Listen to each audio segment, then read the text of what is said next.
Hello বন্ধুরা, আবার চলে এলাম ছোট্ট একটা ব্লগ নিয়ে। তো দেখো, ঘুম থেকে উঠেই এই যে এতগুলো আম, এই হনুমানের দৌলতে আমগুলো যা হোক পাওয়া গেল।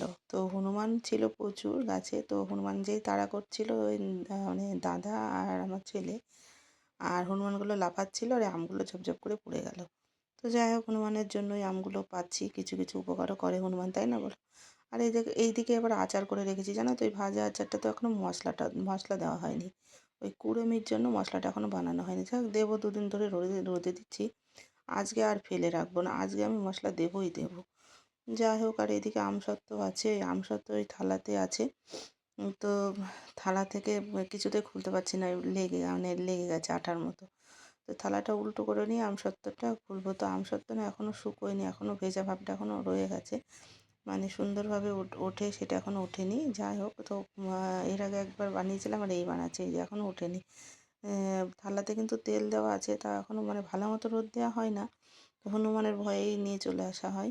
তো যাই হোক, মানে হনুমান উপকার করে আবার অপকারও, মানে সব কিছুই, তাই না? হনুমানের দৌলতে কিন্তু আজকে আমগুলো পেলাম। তো দেখো, পারা যায় না, অনেকটা উঁচু ডাল, তো কে পারবে? তো যাই হোক, তারপরে চাটা আমাদের খাওয়া হয়ে গেছে, জানো তো? এই যে খালি কাপ তোমাদের দেখাচ্ছি, চা ভর্তি কাপটা দেখাতে পারলাম না। ছেলে কমপ্লেন খেয়েছে আর আমরা দুজন চা খেয়েছি। আর বাবাকে তো পটি মিক্স দেওয়া হয় সকাল সন্ধে। আর এই যে ছেলে পটি করছে, এখানে ছেলে ওই গেম দেখছিল, তো গেমে ওই ভয়েসটা চলে আসছিলো, কপিরাইট আসবে বলে আমি ভয়েসটা অফ করে দিয়েছি। ঠিক আছে। তো দেখো, ছেলে তো স্কুল যাওয়ার জন্য রেডি। তো জুতোগুলো পরিয়ে দিতে গেলাম, তো পরলো না, বললো আমি একা পারি। তো একাই জুতোগুলো পরে নিয়েছে। আর ব্যাগটা যা ভারী, কিন্তু একাই নিয়ে যাবে ব্যাগটা, ওরা আমি একাই পারি। আমি এখন বড় হচ্ছি, মানে বিশাল ব্যাপার। যাই হোক, ছেলের বাবা তো গাড়িটা রেডি করছে, ওকে স্কুটি করেই নিয়ে যায়। এখন তো স্কুল বাড়ির কাছে হয়ে গেছে একটু, আর একটু 5 মিনিট সময় কম লাগে। তো যাই হোক, তো এদিকে আমি ছেলেকে টাটা করে তুলসী মন্দিরের দিকে যাবো, যে ফুল গাছগুলো দেখবো। তো এদিকে দেখো, ছেলে যে যাচ্ছে গাড়িতে করে। তো তারপরে হচ্ছে ওই স্থলপদ্ম গাছটা দেখো, আর এদিকে গাছের গুঁড়িগুলো এখনও সিজন হয়নি, ওটা চেরাই করতে দিতে হবে, এখনও সময় আছে কিছুদিন পর। আর তো তোমরা কেমন আছো ওটা জিজ্ঞেস করা হয়নি, জানো তো? তো তোমরা সবাই কেমন আছো? আশা করছি ভালো আছো, সুস্থ আছো, আমরাও ভালো আছি।